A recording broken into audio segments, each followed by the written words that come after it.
Imagine waking up with a fever, and instead of calling a doctor, your family ties a live chicken to your skin. That's not a joke. 500 years ago, that was considered real medical treatment. Today, we're going back in time to see what actually happened when people got sick 5 centuries ago, and honestly, some of it is going to make you incredibly grateful for modern hospitals. 500 years ago, nobody had any real idea what actually caused disease. There was no concept of germs, no idea that bacteria or viruses even existed. Instead, doctors relied on ideas passed down from ancient Greek physicians, believing the human body was controlled by 4 mysterious fluids called humors, blood, phlegm, black bile, and yellow bile. The entire theory was that sickness happened when these 4 fluids fell out of balance, and pretty much every single treatment doctors used was built around trying to fix that imaginary imbalance. So what did doctors actually do when someone got sick? The single most common treatment was bloodletting.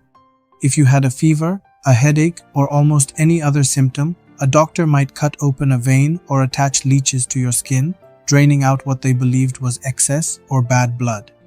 It sounds terrifying, and honestly, it often was sometimes weakening already sick patients even further. And yet doctors trusted this method so completely that it remained one of the most popular treatments in all of medicine for hundreds of years. Alongside bloodletting, doctors also relied heavily on herbal remedies. Monasteries kept entire gardens dedicated to growing medicinal plants, and monks and healers would mix these herbs into drinks, poultices, and ointments for almost every ailment imaginable. Some of these plant-based remedies genuinely worked, at least a little, but many others were based purely on superstition, folklore, or guesswork, rather than any real understanding of the human body.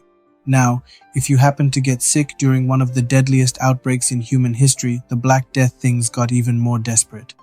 Nobody understood that the plague was actually being spread by fleas living on rats.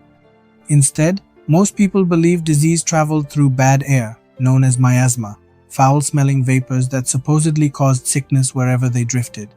Because of this, doctors would burn sweet-smelling herbs in the streets, stuff pouches of flowers and spices into their clothing, and avoid opening windows in a sick room, all in a desperate attempt to keep the bad air away. This fear of miasma is actually where one of history's most iconic and eerie images comes from: the plague doctor. Picture a long, dark waxed coat, gloves, a wide-brimmed hat, and a strange mask with a long curved beak, almost like a bird. That beak wasn't decoration, it was actually stuffed full of strong-smelling herbs, flowers, and even vinegar-soaked sponges, worn specifically to filter out the air the doctor believed was making people sick. Some plague doctors even carried a long wooden stick, so they could examine a patient's symptoms or lift up bedsheets without ever actually touching them. And once someone did fall seriously ill, treatments could get genuinely bizarre. Patients were sometimes bundled in thick woolen blankets and placed right next to a roaring fire, forced to sweat out the sickness. Some healers would tie a live chicken directly onto a patient's plague sores, believing the animal would somehow draw the poison out of the body and into itself. Others turned to prayer and religious ritual, convinced that illness was a punishment sent by God, meaning true healing required spiritual forgiveness just as much as any physical remedy. Here's the hard truth. Though despite all of these elaborate rituals, tools, and beliefs, medieval medicine had almost no real power against a disease like the plague. Mortality rates for the worst outbreaks could reach as high as 90 to 95%. Out of the 5 broad categories of plague treatment doctors relied on back then, historians today generally agree that only one actually worked: even a little quarantine, physically separating the sick from the healthy. It's the exact same basic idea we still rely on today during outbreaks, just without any of the scientific understanding to back it up. And here's something that might surprise you. Most people back then didn't even see a trained physician when they got sick. Actual university-trained doctors were expensive and rare, mostly available only to the wealthy or to nobility. For an average family, medical care usually meant relying on a local herbalist, a midwife, a traveling apothecary, or simply the oldest and most experienced woman in the household, who had likely learned home remedies passed down for generations. In fact, women handled an enormous share of everyday medical care during this era, even though they were almost entirely excluded from formal medical schools and official medical titles. Surgery, when it happened at all, was equally terrifying by modern standards. There was no anesthesia beyond alcohol or opium, no understanding of infection control, and no sterile equipment.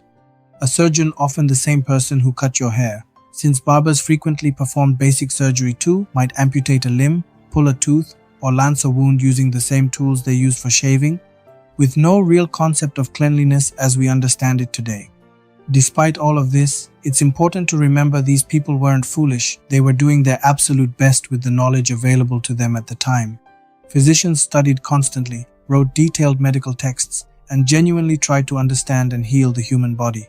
They just didn't yet have microscopes, germ theory, or centuries of scientific research to guide them. In many ways, medieval medicine represents humanity doing everything it possibly could against enemies it simply couldn't see or comprehend yet. So, the next time you take a simple antibiotic, get a routine vaccine, or even just wash your hands with soap and clean water, remember 500 years ago, that same illness might have gotten you bled with leeches, wrapped by the fire to sweat it out, or treated with a live chicken tied to your skin. Modern medicine has come an unbelievably long way in just a few centuries. Which one of these treatments shocked you the most? The plague doctor mask, the bloodletting, or the chicken remedy? Let me know down in the comments.